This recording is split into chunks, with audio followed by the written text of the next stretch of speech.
bottom left of the map is actually named after him. It's called Mount Serral here on Everdream. Down here in the Zerg, in the blue, representing ENC Esports, it is the one and only Serral.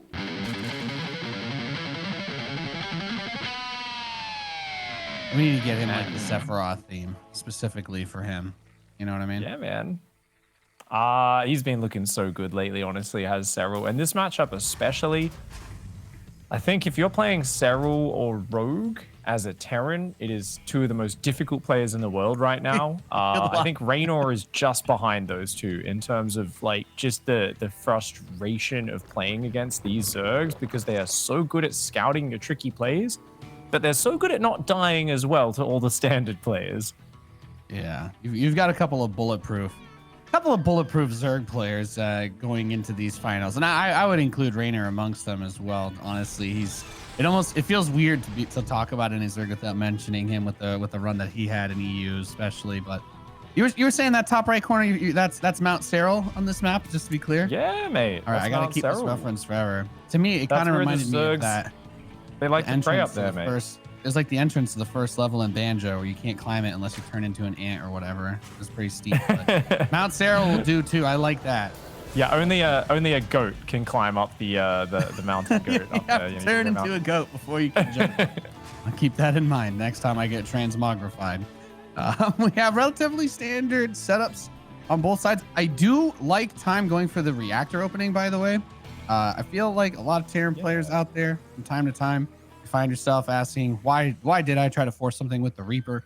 At Serral especially, unless he thinks you're going to do something really greedy, he's just not really the cheesiest Zerg player, right? Like his strength is going to mostly be in that mid-late game stage, and I don't see him as being crazy mega aggressive in that way. So it's going to be a couple of extra Marines for time to either try to grab an early Overlord on the map, which he is looking for. The Overlord is not presenting itself, but also at the same time, we've seen a lot of people follow this up with like Hellbat attacks supplemented with Marines, right? Yeah, great prep by Serral with that Overlord, by the way. He knew this was an opportunity. So the Overlord's paused, but he's also saying, well, because I know my opponent likes to deny scouting, they might be doing a crazy proxy racks in the corner of the map and just popping out with 20 Marines right now. So he's also scouted the corners of the map for any proxies with this Zergling. So I mean, as always, there's just an extra layer of safety measures that Serral takes that surprises me. You know, he comes out way safer than other players. I think we're going to see an armory in a moment here. This is a sick Marine count. We're going to see a medevac load up with the Marines, Hellion drop plus Marines, potential Hellbat opportunity as well.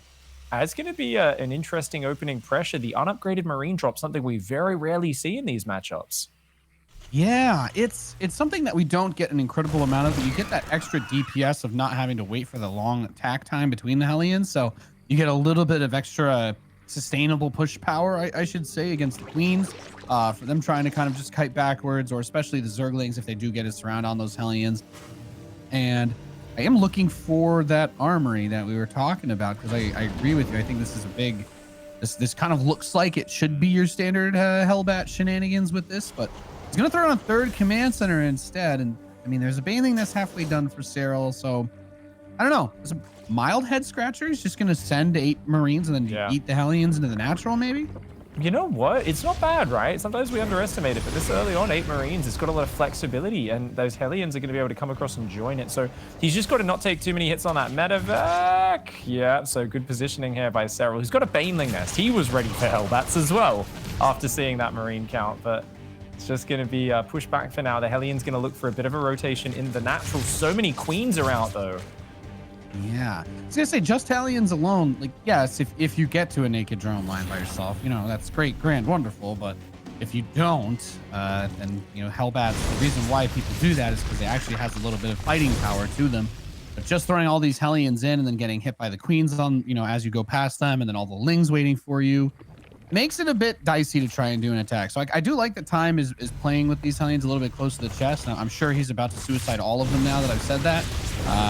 But if you can sustain them, I do like seeing Terrans use them with follow-up attacks. He targets the Banelings down, gets rid of most of the Zerglings, actually doing a pretty good amount of damage now with these Hellions. It seems that Serral might have underestimated this a little bit. 10 workers killed, and the Marines are in the main.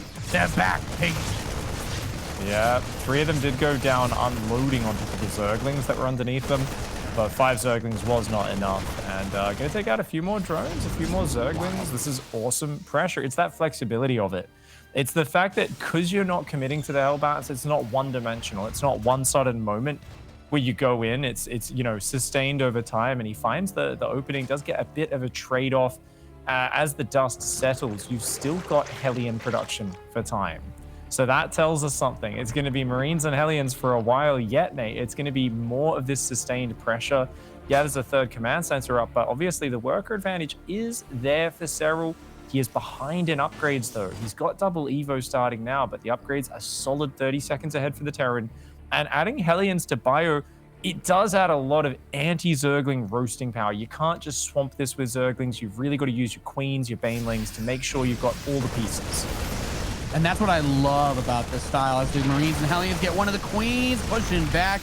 This is the absolute, I think, best case scenarios. You're able to get a couple of the Queens and clear the creep tumor so that the Zerg is not going to be able to spread out like a Hydra super fast. Gets the denial on the 4th base. But I was going to say, Pig, I think my favorite thing about what you were just talking about, and I've kind of been wanting to see this, is more Hellion usage against players like Serral and Raynor, especially in that early mid game, because sometimes these guys will skimp out on Banelings just because they're like, oh yeah, you're only going to attack with 16 Marines. And then, you know, if I have 40 Lings, I'm going to get a surround and you're not going to be able to unload and it's going to get awkward, right? You don't necessarily need to have a ton of Banelings or that early speed, but because the Hellions prevent that big mass, that big swell of Zerglings from just easily dwarfing this army, it gets a little bit more tricky for Serral in time. He's got, as you said, you know, I'm just going to keep saying, as you said, Pig, he's got a more sustained push that he can kind of keep putting that pressure on. I like it. And he swapped into the Widow Mines now as well. I always find this very awkward as a Zerg to play against, where you're thinking about Hellbats, which you want to really crash Banelings into in a clump. You don't want to do that against Widow Mines. This makes things complicated. Serral coming in with just a few Banelings to start. He's looking for the Vines. Oh my god, a great flank from the southern side. And some awesome hits there for Serral. A beautiful setup. He really preempted that with the flank on the south. Yeah, at the same time, Hatchery's still taking a bit of damage. Going to leave the Hellions up front to try and bait those Banelings. There's just one now. Good focus fire by time as he clears them out and continues to pressure this 4th base. The next wave of reinforcements is on the way. Just want to make sure you keep the medevacs alive. Losing one of them hurts a bit. Every single unit you can save here for when the next wave arrives is going to make it that much more difficult for the Zerg player to hold on to it. We brought a cheeky SCV over. Not sure what he's doing. He's not even supposed to be here today. Ooh, those Widow Mines not able to find the hits, but the Marine spreads are perfect. Time's got that momentum we talked about. Remember, he already got one 4th base snipe. If he can snipe this one, he is clearly ahead in the game, like massively ahead. But a lot of the technicality of his army has been getting drained out. So these trades are really bad if the Widow Mine count keeps growing. But right now, there's only one mine here on the front. 2 more about to arrive. A few of the medevacs have gone down. Serral here, he's looking to push this back. Now, one thing we see as almost a bad habit of Serral is the fact that he respects the Terrans so much that he keeps fighting them front on. He very rarely threatens those counterattacks and run-bys in this situation. And because of that, Time is able to reinforce very aggressively. Just keep taking these trades. Yeah, I think a part of that might be that he just doesn't really have any creep in front of that 4th base, right? He's feeling a little bit nervous that, wow, those 2 Banelings managed to save all of their friends right there by going in on that Widow Mine.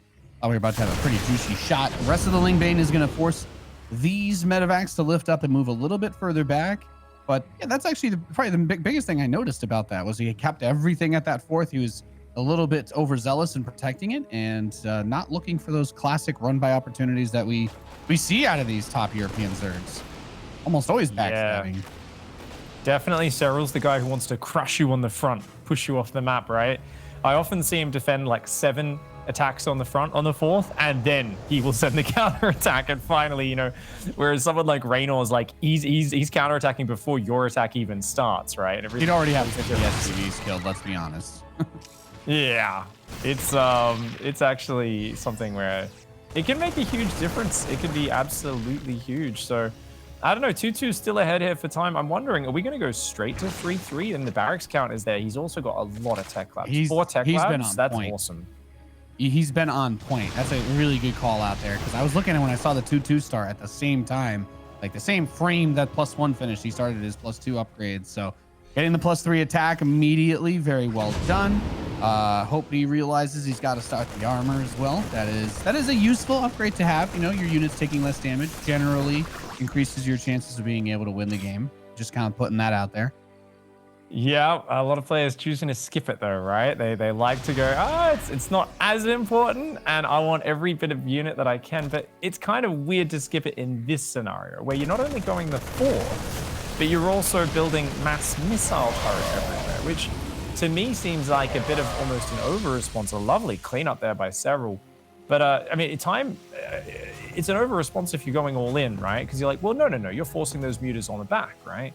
But in this case, it seems like Time is settling in for a longer game. He's actually happy to do this. Now, he does not have drilling claws, remember, so these mines, if they ever get caught unburrowed, are not going to help. And he's actually got no mines coming out with his army right now. He's left them all on the defense with the turrets. Seems like he's expecting Serral to just try and backstab him.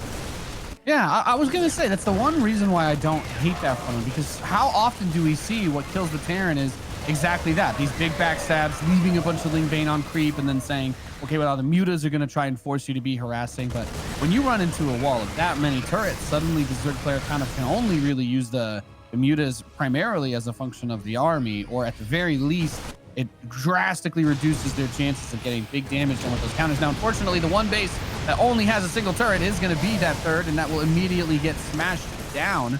And he shoots his own supply depot for a little bit, so a bit of an awkward scenario there. And there you go. You cut off one turret, 3 more pop up in its place. You know, when those the chefs in the supply depot serve you sloppy joes for the 13th night in a row, you get a bit upset as a Marine or a Marauder, mate. Do people eat that stuff in Australia?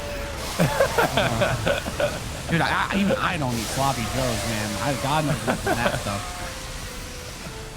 Oh, this is a good trade for Time so far. The Marauders up front are so tanky, man. That's what makes this really hard for Serral to engage. Yeah, he does take off the pieces, though. Uh-oh, big mines there. Nice spready, though. Does manage to mitigate some of the damage. I think really the power of this army, though, as a Thor comes out in the production tab, as a few more Widow Mines get added in, is the Terran, if he could just take small trades like that, gets just ahead in the units lost. However, Serral's at 85 drones. He's going up to 6 bases. His creep is blossoming. It's something where, you know, you're going to see this Zerg composition continue to evolve. Yeah, and that's the interesting thing about this game, though, is that I think Time has still done a really good job of expanding and getting economy. But, I mean, Serral is doing the Zerg thing, right? He's got 53 Banelings. So there's not really many scenarios where the bio alone just deals with all of this. You kind of need that Thor to end up tanking a bunch of them. You need the Widow Mines to be in key position. Oh, come in! To get the target firing and stepping into the line of sight blocker. Bold strategy, Cotton, and does not really pay off there. The unit's getting chased back. Can he save the planetary? That's a lot of Banelings. No way. Does save most of the SCVs, though. I'd say that's actually the more important part. Time's only on 53 workers, so only losing 5. He's got a 5th up. He can replace that. And it looks here like Time really wants Serral to get over-eager with moves like that, right? Like, because he actually has just got this not massive SCV count. For someone who's playing so defensive, you'd expect him to be at 80 workers, but Time has actually got 18 Marauders and 51 Marines. This is a huge Terran force. Yeah, massive bio army, but you're completely relying on your control as another backstab clears out that third base mineral line again. The rebuilding 4th position gets canceled. The supply depots there also going to be vulnerable, but this is exactly what Serral wants, is to put Time into a position where he feels like he has to attack, where Time has to step on creep. And as we all know, Banelings on creep versus bio is usually a fight the Terran's going to like, but a good pre-spread on the other side of that choke point. These ones are not going to hit pay dirt. And as nice as that is, Time still needs to get a little bit more damage done because he has been taking a beating on the other side of the map. Mutas are looking here to cut off reinforcements, as is a Zergling run by coming in at the same time.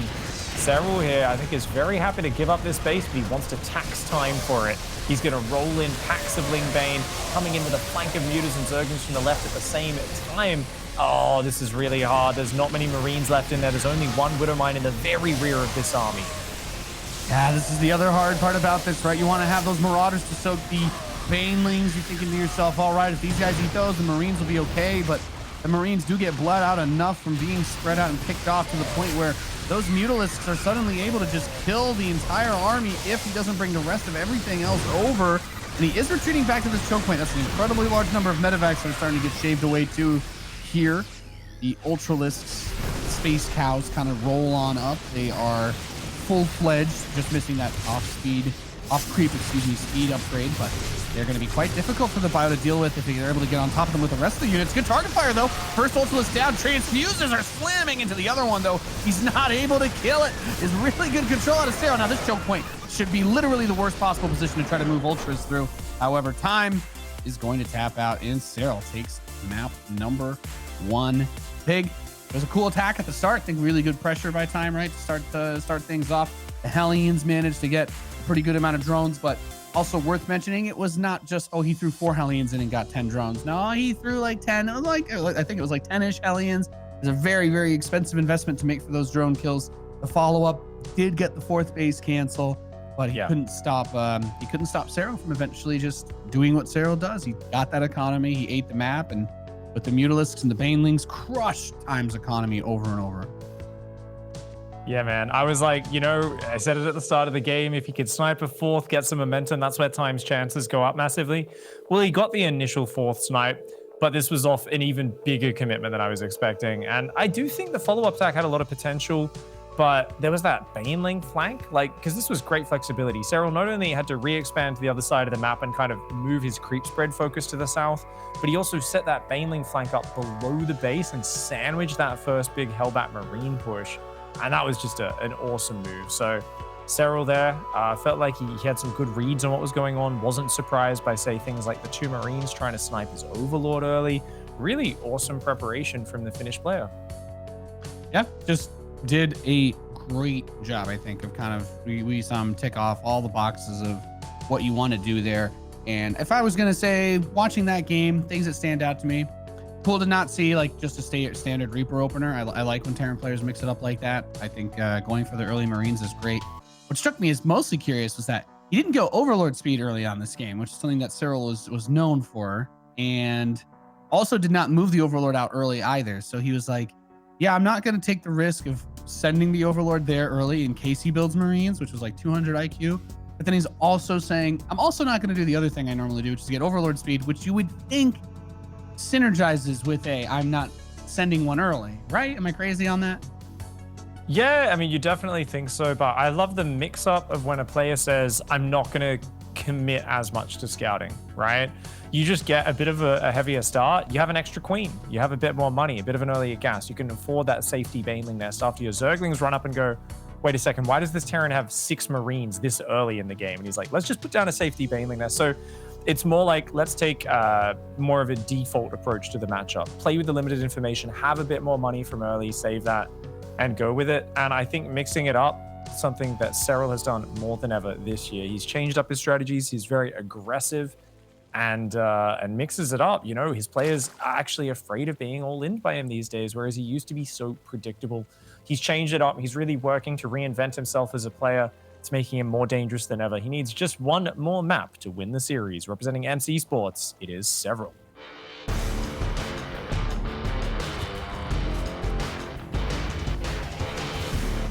Yeah, that's a good point. Zerg forced to adapt, to grow, to evolve ever quicker, following the lore. And his opponent, trying to find a weakness in all of that, is our red Terran player in the Northeast. He is Time. Has to try and not let his essence be consumed, Nate. Yeah. Needs to fight against this feral Zerg, but that's definitely. He takes the Terran essence. He's like, Serral's like, why do I suddenly crave cheeseburgers? These Terrans didn't really have too much to take from them, huh? Yeah, it's like, can we grow Gauss rifles and siege tank turrets now? Well, you say that, man. I don't know if you play much co-op, but the infested siege tanks are crazy, man. Oh, dude, yeah. There is some very balanced abilities, which I don't know why Blizzard hasn't put into ladder yet from co-op. I think you know, as far as being the guy with crazy ideas go, hear me out, Zerg players. In co-op, Stukov's infested tanks, not only do they have 18 range, I know, but they shoot out. They eat the infested Terrans and fire them as weapons. It's about as metal as it gets. So just imagine that some alien basically ate you, put you in an egg. You came out as like a half-brain zombie, and then another machine ate you and then fired you out as a rocket and you exploded. That's StarCraft. That's in the game. Wild stuff. Wild stuff. Heck yes. That'd be That's some some straight up demoralizing nightmare stuff tier. to go up against, mate. Yeah. Yeah. That's Well, what your enemy fights you, shooting your own people back at you like that. No thanks. Time's a little late on his depot this game. He's messed up his opening a little bit. You notice he's supply blocked here for 10 seconds. So that's a bit of a little mistake there. 23 out of 23. Oh, every Terran player knows about this place. Yeah, this is the one which place you can go where everyone knows your name.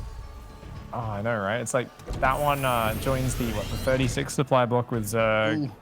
The 44 as well, of course. No, anything but 44. There's like people who watch but don't play, like listening, and they're like, what? And it's like, these are the numbers you always get supply blocked at, no matter how much you've played StarCraft. It 122! There's just always something distracting you at that moment. And with this early reactor build, because you build 2 Marines at once so quickly, you hit the supply block even faster than normal. But interestingly, really Time has got the Hellions out way earlier this time. And yeah, it's going to be a medevac again. So a very similar opening. And it's just going to be 1 or 2 less Marines, and the Hellions are going to hit a bit faster. So, interesting to see how this one goes. And the Armory's coming down this time. Okay, so it's a twist on it. Time's going back to what he loves. He's throwing a little bit of extra spice on there. He's got the cayenne pepper on these Hellions for what will hopefully be a more successful attack coming out of the Terran player. If he wants to get this to a 1-1 position, he's going to need to do some damage early on. Serral is just too good, I think, to be like, I'm going to be greedy. I'm going to outgreed you. And I don't believe that any player has ever won a game versus Zerg with the argument or the logic that I'm going to outgreed you, because you don't outgreed Zerg. You have to bring the pressure. You've got to get some work done. And speaking of, the Armory's about to finish. We're talking about this attack. He starts the fusion core behind it. So it's going to be a delayed battlecruiser rush as well with this. Oh, Zerglings already get us surrounded. One of the Hellbats in the rear. Beautiful start to things. The Baneling Nest needs a few more seconds to finish. Time is like, nah, I ain't giving you a chance to get that up, mate. The Queens are pulling back, trying to buy moments, precious moments for themselves. They need to get the Banelings up. They're not going to be given a chance. So Serral forced to engage here. No Banelings morphing. The Hellbats, the Medevacs, the Marines are putting on a clinic. The Queens are running out of hit points. They're pulling back individually. Transfuse is going down, but there's still too much firepower from the Terran. Oh, we've got drones being pulled onto Hellbat's pig. We know that's never a situation that the Zerg wants to be in. However, he's only killed 3 workers thus far. He's done a good amount of damage on the Lings and on the Queens, but Serral, a player that we know to not be so easy to completely dismantle, manages to keep the majority of his economy together. However, the interesting thing is how fast he replaces the Queens. He's down to 2 right now. He's rebuilding 2 more, but there is a battle cruiser on the way. And perhaps even more importantly, he also did not start his lair at all until after this attack was done. So it makes me wonder if he would have had it earlier had this attack not hit, because the awareness needs to be there, right? There is a battle cruiser coming, and he has seen the fusion core building, but I'm not 100% sure if he's like hyper aware of it. Yeah, I mean, he sees the fake cloak, and that could trick him, right? If he knew, I think we'd see 2 more Queens in production, or at least 1 more, right? He's making a lair. Does start another Queen. Obviously, Serral a bit strapped for minerals right now. He's trying to recover there. He's got a whole pack of Ling Bane. He was expecting another. Oh my gosh, he's going to counterbust. Okay, this is actually big potential. The Hellions are way far out. The battlecruiser teleports across the map. It doesn't even stay at home to defend. He's going to try and rely on Hellions. Time going absolute YOLO here. He just wants to win with the Queens and the battlecruiser. He needs the Hellbats to get on top of the Queens. It's all about him taking out that anti-air. Yeah, the Hellbats, there's not really too much to contest them on the ground because of that counterattack that you were discussing, Big. But at the same time, he needs to kill everything here for this attack to do what it needs to do. Thus far, the Queen count has been heavily cold. Very, very low. Only getting 5 of the drones so far. But, you know, with 3 orbital commands, the potential to rebuild this economy will not be completely gone. The 3rd command center was unfortunately unable to finish, actually. But, oh man, these Hellbats in this little choke point spot. He's He's struggling quite a bit. What a weird game that we've got here. But I look at the worker count and I'm like, I actually like this for time. If he's able to stabilize, he's done a tremendous amount of work in this early game against Serral. There's one Zergling in his natural that's up on 3 kills, killing SCVs and mules. That is a problem. If he could get that back up, he'd be in such a better position. As it is, though, another BC comes in right on top of the Queens, and Serral's economy is really bad. 33 workers only. The second BC joins. The first BC comes back in as well. It's still got a few hit points left. It's low, though. It's low. It's got to get out. Oh, threading the needle with that battle cruiser. I feel like I need some high BPM synthwave on watching this bad boy roll on through. And at the same time, he is finally finished up with that third command center back home. He teleports the weak BC all the way back to get the repair job going. And I've been keeping my eyes on this, but Serral's position, Pig, he has not been able to start anything. He's just been trying to rebuild Queens and some of his drones. Another Ling run by is going to go hit this natural. There's a battle cruiser there, however, with a handful of Hellions. So at the very least, the BC will keep the Lings from completely eating this base. But what exactly is Serral going to do without any? He has no tech with which to transition. He never started a Spire. He never started a Hydralisk Den. He never started a Nidus network. So there is no follow-up right now. He's building an Overseer and rebuilding Queens, but there are 3 battle cruisers on the field right now, and Yamato Cannon is not that far away anymore. Only about a minute to go. So the Spire is going to start, but even by the time that he could try to get some Corruptors out, he's going to be dealing with 3 BCs Yamatoing them. I'm not sure if his Corruptor count will get high enough to really matter, or Mutas, whatever he wants to go for. An astute analysis, Nathaniel. So I think right now Serral needs to bend a metal bar in half with his bare hands. He's got to pull out some truly superhuman efforts. If it was anyone but Serral, I would have already called it as being all but over at this point. This is a disastrous situation. He's going to get one of the BCs. No, it gets out again. God. He can't keep getting away with it. And a few transfuses were missed here in these fights as well by Serral. He can't afford to have happen. The battle cruisers now, I mean, single spores, they're good to support, but they do not actually deal with the battle cruisers on their own. Notice they are steadily stacking up the damage. But Time's actually got an economy up behind this. He's making a normal mech transition. He's got his third factory up. And, yeah, battle cruisers are just having a party. He can't afford, even if when the Spire finishes. Corruptors are 150 minerals. He can't even afford to build one. He's just going to try to snipe the Spire now. He's not going to get that, though. Not with those 2 BCs. Oh, the other BC, that's the low one. And that's how you lose 3 battle cruisers in 5 seconds. Yeah, I don't think that was necessary. I don't know if that was worth it. Because he's like, I can't let you counter my battle cruisers. I'll sacrifice all my battle cruisers. And I'm like, no. To be fair, now he has free reign over the map again. That completely gives him back control of the map in a way. I don't think he was going to lose it because Serral has, 50 minerals and 600 gas. So, unless he somehow pulls 2,000 minerals out of a payday loan center, he's not building any Corruptors and Mutas anyway. Yeah, GG Time takes a map here, and things get a little bit interesting, Jared. Disgusting, beautiful, lovely. That was a fantastic victory there. I mean, we've seen people take advantage of Serral like this a few times. We saw TY do this in the War Chest League as well. I mean, that was just very, very cool to see. Just the BC surprise after the early attack that throws him off. A very surprising tactic. Yeah, super well done. Guys, we're going to go to a quick break. When we return, game number 3, we'll see you on the other side.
Welcome back, ladies and gentlemen, to the DreamHack Masters. We are currently tied 1-1 between, the Finnish phenom and Time, who, coming in as the underdog, put up a pretty brutal beatdown in that second map.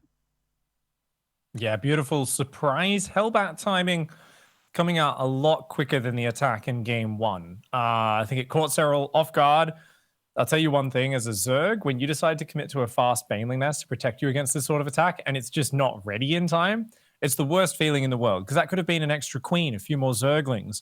Instead, you end up with this just dead weight that's giving you the illusion of safety. Doesn't kick in, you get caught off, and I think no doubt a little bit annoyed at that. And you were talking about Overlord speed before, Nate. We might end up seeing it here in game 3 to take the chance out of the equation. In the bottom left, in the blue, representing NC Sports, he is the one and only Serral.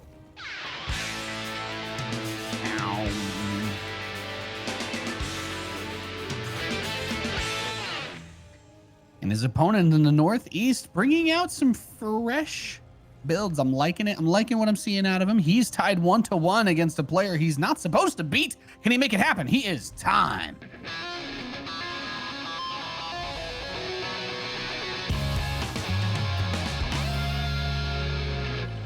That's kind of the story of Time, though, right? I feel like it's happened increasingly over the last year and a half, of at least for live events when we see him come up. Time is kind of generally perceived as that middle of the road Terran player, but when he is on point, when he's in form, we see him take down some players that were like, oh, well, Time is actually turns out he's someone we've got to give a little bit more respect to. He comes out looking really sharp, and maybe that's a little bit more of that kind of sequestered practice environment to some degree, makes it a little bit easier to kind of hide some of the things that you're doing. And then gets a little bit harder, of course, as the tournament progresses. While that lasts, his games have been cool so far, but we're already seeing him kind of go back to that Reaper expand. At some point, he's going to need to just break out the bread and butter, right? Go back to basics, and he will need to win a straight up game against Serral here if he's going to want to get to that winner's match of the group. Yeah, well, the reason it's called Eternal Empire, Nate, is because no war has ever ended. Exactly. It goes on and on and on Eternal Empire. It's the eternal war for the Eternal Empire that's never actually resolved. We very rarely see quick games on this map. It's long, drawn out games. It's as you get to your 4th, your 5th, your 6th base, that's where suddenly it's like, oh, cool, I have attack angles now. On 3 base, it's a couple of narrow ramps across a very long rush distance. It's hard to finish this one off fast. I get it. It's hard to finish this one off fast. It's because he's finished. It's 7 a.m. I'm trying. Reaper Scout's going to show up, doing the old try to delay your third base as much as I can, because there's only one good third base option on this map. And this is the primary reason why you see people. This is why you get the Reaper. One of the big reasons. And on this map, it's not too hard to jump into that main. If you want to check what's going on, you at least have that option. It's not as blocked off or as close to the ramp as on some of the other maps. That makes it a little bit trickier to try and get that scout. But these two big mama queens are going to say, get out of here. We're taking the third. You can't stop us. And the one thing that Serral is still predictable about is when he thinks he should beat an opponent and it gets to a deciding game, he will go Overlord speed. As much as he's redeveloped himself, he's learnt new styles, he does his cheesy cheeses. I mean, he did a 13-12 against Raynor in one of their series, which I thought I was like, have I ever seen Serral do a 13 gas 12 pool 1 baseling Bane all in before? I think that was the first time I've seen him do that. But when it gets down to final maps against players he's favored against, he goes back to basics. He's like, I will scout everything, and then I will defend and make a big economy and beat you in the late game. And that's exactly what Serral's aiming for here. Yeah, I think that's the smart play, right? If you know that you're the better player, there's always going to be the question of, how do I close this one out, right? Do I risk throwing it all away with some sort of weird all-in because I think I can just kill him? Not really Serral's MO. That's just not something he does. I think Marine Lord maybe kind of pulled that out of him a little bit more in their series in Europe, just because he's like, okay, this guy's actually too dangerous with his greed, Marine Lord's probably one of the few Terrans I've seen play recently that's been like, if you let him outgreed you, he's going to show up with 4 battle cruisers at your base in 7 minutes. And you're like, okay, yeah, no, I actually can't outgreed this Terran player. But if you're not going up against specifically that, then I 100% am on your side with that. Like, if you're Serral, just play this one smart. Don't get caught off guard by anything like this fake cloak liberator harass that's going to be coming out. And just play your A game, because he looked great. He looked great in the first map, right? So he just needs to get back to that position. Yeah, well, I think this is actually really well played by Time as well, though. If we think about it, you know he's going to play very conservative game 3 on this map. Quick third CC, right? Go for that mega quick third. Fake cloak is an awesome little twist as well that you mentioned. So it's only now when the Liberator shows up that Serral realizes.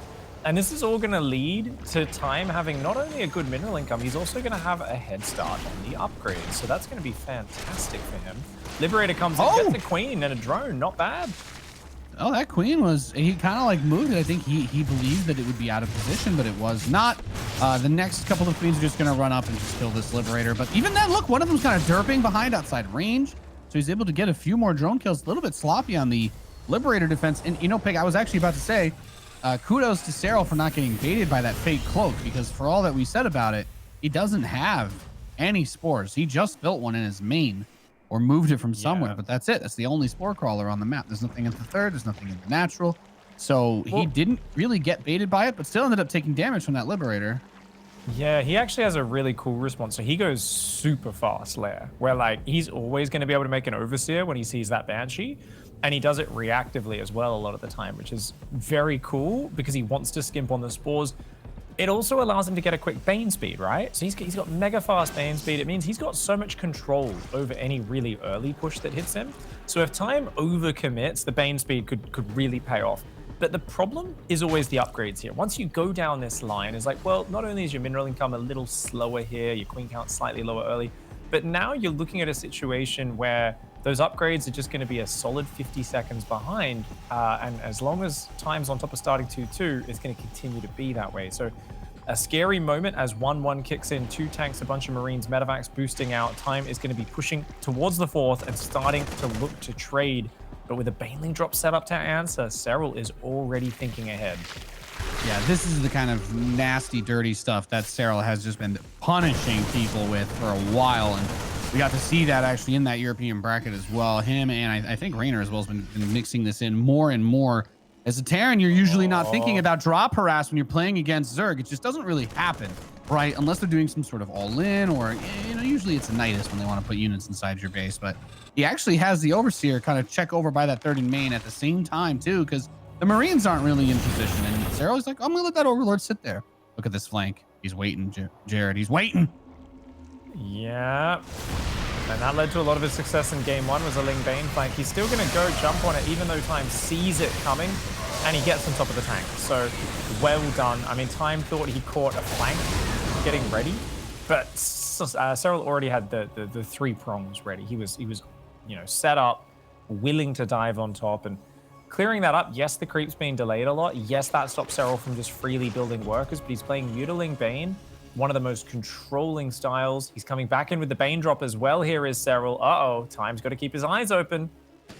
Yeah, now the Banes are going to be running towards those SCVs. That one missile turret ends up paying off, and that he has the Overlord kind of go around. That gives him the time to react and get what he needs. And, well, I think one thing we've realized is that Time, he does like his missile turrets, as the mutas are going to be coming out. So, I mean, they kind of did a decent-ish job holding back a little bit, but once Serral got rolling and, you know, literally rolled 50 Banelings into the planetary, there's not really a whole lot you can do about that. You need to be very cautious about the position of the forces, not getting stretched out too much on Eternal Empire, especially with the mutas poking at that natural expansion. It's going to be a big target for Serral, and Time needs to be aware of that. It's never going to be simple. He sees that drone get pulled off, but he doesn't see that it turns into the infestation pit.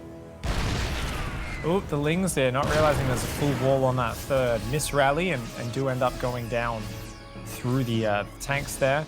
But the count continues to grow. The infestation pit is on the way, and Serral's creep spread getting out of control. I guess a little bit uncharacteristic that he's missed the creep down the middle of the map for now. Just focusing on these edges where the pushes tend to come from. But with a 5th base finishing 87 workers, Serral says, hey, if you give me this much control over the map, I will take advantage of it. You know, unlike someone like a a Raynor or a Rogue who might just jump to 90 drones in what appears to be greed. Serral, you know, he really takes his time to get there. He always makes sure he has enough units at every moment to keep him safe. But if you give him this much space, he's going to take advantage. And we see him doing that now. A Ling Bane, you know, kind of set up here. But look at this time. He's going to hunt down these Zerglings in the north. The Mutas haven't really found any damage yet. He's going to find these Zerglings at least. Hopefully clean this up. I mean, we definitely know these backstab and counterattacks are where Serral is going to try and really cement this one. And Zerg players, generally speaking, are going to wait for you to try to move across the map. And that's when they're going to take advantage of it. You don't have recall. You don't have any teleport home. So once the Terran army's in the middle of the field, the Zerg player can start to make you choose. Am I going to sprint home? Am I going to stim and run all my bio back to stop these big counterattacks? Or am I going to try to push on creep against 40 Banelings and just see how well I can split? It's a very risky position to be trying to make these types of plays, but you kind of have to, right? That's the point. You need to get aggressive. You need to get out on the map. The Lings do go for this counterattack. They're going to grab a siege tank, and first Widowmine gets baited, but there's a lot of Banelings. Last time that we saw this situation happen, Time lost too many Marines, and his Marauders on their own, he had a lot, but they could not actually deal with the Mutalisks anymore. You need to be really, really careful. The further he gets closer onto that creep, the harder it's going to be to pull these units away. Oh, Serral's in the natural. The Zerglings getting in. The Banelings buying time on the front at the same time. And this is going to really split Time's attention. Those Zerglings finding big damage. He's pushing further forward on the front, but Serral calmly, patiently gives up the front base, pulls back. He says, it's fine. I'm doing a lot of damage on the counter. I got 92 workers behind this. Oh, a lot of the Mutas even catch a Thor. Yeah, but he ends up burning quite a few of those Mutalisks to the Marines that come up after. So, been an interesting attack. I mean, he killed the base that had that gold gas, which I think is definitely one of the better things that you could have hoped for out of this situation. I'm not sure what else you can really hope to do unless you think you're going to win the game off of this attack, but he's burned out an incredible number of the Zerg defenses. He's killed all but 4 of the Banelings, so he has to rebuild all of them, and I don't think he's going to be able to get up on top of these eggs, but he could kill a few more workers on the way out before these Banelings force him home. As long as he spreads well enough, this is going to be a terrible trade for Serral. That's the problem for Serral right now, is if you don't have enough Lings and Mutas backing it up, you've got Banelings blowing up on individual Marauders and Marines here. These are so inefficient, these trades, but Medevacs go down. That would be a big saving grace there for Serral. Yeah, you definitely need to keep the Medevacs alive and get that 5th base up. Time did a really good job of killing that base. I think the only thing there that I do feel a little bit sad about is a lot of the creep tumors are still there. So he pushed far forward, but he wasn't able to scan with that attack the entire way through and actually clear the creep. So it's not going to be like, oh, hey, he carved a path that he's now going to, you know, just kind of throw another tomahawk at him through that cleared space. It's still going to be tricky to make that next move out. And Serral, he's getting the Mutalist count together. He's going to pick off these mines that are out on the field. And we're just going to have to see. The biggest thing, I guess, is that he delayed that tech a little bit, right? Adrenal glands in 3-3, only just now starting for Serral, even though that infestation pit finished a while ago. And the mines behind the refinery, a favorite of many Terrans. Yeah, he's a sneaky one his Time. He likes those tactics. It's interesting to see that Time is really pushing. We've seen Tasia actually play some amazing games against Zergs like Dark recently, doing the same style where it's like, you think it's Biomine, but it's not. It's literally just Marine Marauder Medevac. Like, there might be one Thor in a fight and like 1 or 2 mines, but it's 99% just Bio. It's just Marines and Marauders and good spreads. A lot of the mines are often used just to stop counterattacks along the turrets. Oh, dude, that's a lot of Zerglings on the right-hand side. This is a huge attack, but it gets blocked by the wall off. At the same time, the hatchery goes down on the left as well. Serral definitely threatening with big Ling counterattacks, but he's not finding that huge damage that he's looking for yet. I wanted to call this out a little bit earlier, but he had a little 700 IQ move as Time made this move out and took that watchtower. He saw the bio coming, and all those Lings burrowed. They burrowed right underneath where one of the Medevacs were going, so that he would be able to try and make that counter. But Time just a little bit too on top of his walls. But you see this army, and you're like, oh my god, 90 Lings, 35 Banelings. You're gonna need the sickest Widowmine shots of all time to clear this out. Like, as good as any Terran can be with bio splitting, when it comes to this many Lings and this many Banelings, I feel like you got to start to rely a little bit more on those factory units to get some splash damage, because that's a lot of Zerg to chew through. Yeah, when there's this much Banelings, I agree with you, Nate. It gets really dicey. The Widowmine's the big power unit, and here we go. A big fight in the bottom right-hand side. A burrow, unburrow there. Doesn't want to let the Widowmines fire just yet. There's only one mine left in there, and that is an insane Zergling Baneling army. Now the Thors and the Marauders up front taking up a lot of the damage. Do like to see that he kills that central base again. Time playing like a man possessed, getting a tremendous amount of work done. He's got a massive bank as well to resupply from all of this. The Marauders have killed the hatchery. Really good use of those Marauders. That mass bio setup. I didn't think he was going to be able to take such a good fight, but he's proven me wrong with this insane control. Not what I would have said my expectations would have been at a time. You know, we kind of anticipate the aggression. His builds have been cool, but his micro has been top notch so far. You actually can't keep fighting against this Marauder count with just pure Ling Bane. It gets really awkward because there's too many Marines backing it up. Maybe heavier on the Zerglings. I think it's a bit too heavy on the Banelings here from Serral. He needs more Zerglings in these armies. These Banelings are not trading efficiently. Now this here, if he can catch the Metavacs, his mutas are positioned. Actually, this might just turn it around. Yes, time has the bank. Yes, the trades have been appallingly bad for Serral so far, but catching the Metavacs, suddenly that really hurts Time's next step. Yeah, he clears out a lot of them. And he still has 5 Metavacs, so I'm not going to say it's the end of the world, but part of what makes those, you know, if you're playing with very low factory units, right, and you're using about 100 supply of bio as your army, you do want to have as many Metavacs as you can squeeze out there. Losing those hurts just because you could put that gas somewhere else, like in a Liberators or an eventual Ghost transition. It's not easy to just stay on the Marine Marauder forever as the Zerg player reaches those higher echelons of the Hive Tech. You know, I think it's actually not bad versus Ultras, but I think if a few Infestors get added in, or if you ever get like a Ling Bane flank when you're clumped up, that's where, you know, it can fall apart, right? It's fragile. If it's set up correctly, it can still do well at this stage, but it's fragile. The economy is so good for Time. Finally, Serral at least bops that base in the top left, but this middle base here sets up for such a great forward reinforcing push location, and Time takes longer to remax, but he's up to 11 barracks now, Nate. 11 barracks biomine. Yeah, it's getting really scary for Serral. His Marauders are doing great too. He's the way he's controlling and having just a few Marauders step forward to bait the rest of the army into range of the mines and the Marines or whatever have you. He's done a phenomenal job. This hatchery is super dead. And yeah, as you pointed out, he hasn't been trading very well against these Marauders and Thors up front because it is so hard to just run past them, especially when you get off creep. You got to keep in mind that even if the Marauders don't do bonus damage versus Banelings, Concussive Shell is still going to slow them down enough that as the Zerg tries to just kind of thread all the Ling Bane through to the Marines, well, they don't all make it there. And Serral's kind of forced to be ping-ponging back and forth across the map, taking bases.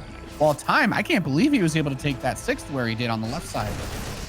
Yeah, that's actually insane. The economic setup for Time is so good. His infrastructure is great.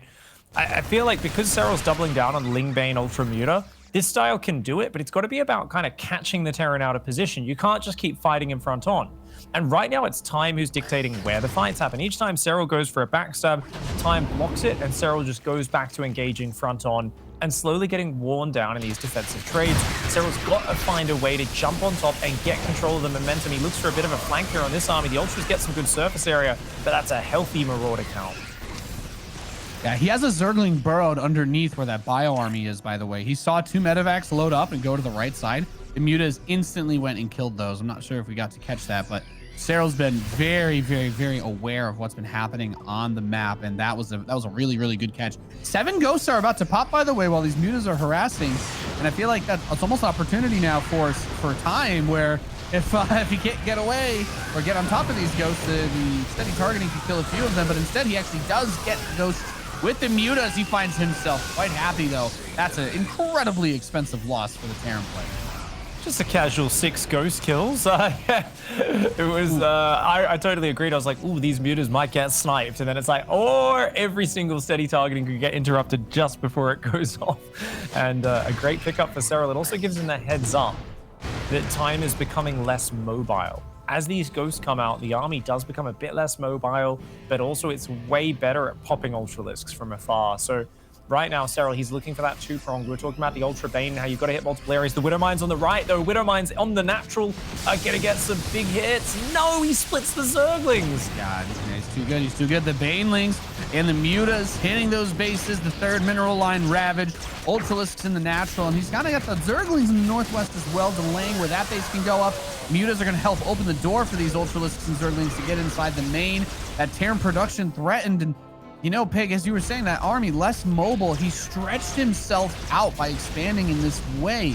You're crossing all the way to the northwest side of the map. And that gap in the natural, I mean, at this point, you might as well throw it on a command center and PF that if you want to cut that off now, because Serral is not going to stop pressuring in this direction. He knows that no matter how much money Time has, if he can get on the production and kill the add-ons or kill any of these barracks, he's going to drastically slow down the rebuilding time that, well, that Time is going to need to actually get another army together. And he's evened up the units lost now. Only a few thousand resources behind now is Serral. He's down about 10,000 a few minutes ago. So getting the ghosts, getting his Ultra Bane in on two fronts, he's finding some big bits of damage. He's also knocking down the SCV count of Time to just 52 against 90. At the same time, we've got to remember that does mean the maxed army is going to be huge for the Terran. That can cause troubles. It's more of these small trades. That's what Serral needs. Just keep picking away at him, wearing him down. Don't let that max out ever happen. And don't fight head to head. Right now, this army on the left comes in. I don't know if Serral... Oh my god, that Baneling count is obscene. That's a tremendous number of Banelings, but I really like the way he actually retreats behind the buildings. Use those to your advantage. Those big chonker Ultralisks are not going to be able to squeeze between those buildings to fight, and that does make the Banelings quite vulnerable in that situation too. Gets a good snipe off on one of the Ultralisks to pick it off, but these Banelings, you have to be so careful. Hey, if they go for your ghosts, at least split them. Takes quite a few Banelings to kill a ghost, but biggest weakness of Terran, as we always talk about, the production. What's he going to do if all his units keep dying coming out of the barracks? This army on the front isn't getting any bigger. You want to rapid fire 12 Marines in all at once right now, warp them in, you know. Unfortunately, Terran units do not warp in. They do not orbital drop out of the sky like in the campaign. His production is getting ransacked by those mutas. He's going to eventually get on top of it, but it's going to take a while. And actually, with nothing going back, those mutas are just doing way too much damage. Oh, he's just killing them right now. His army supply has only been going down. He can't build anything. Eventually, with the bank and economy that Serral has now, he just throws stuff at him forever until he dies. GG.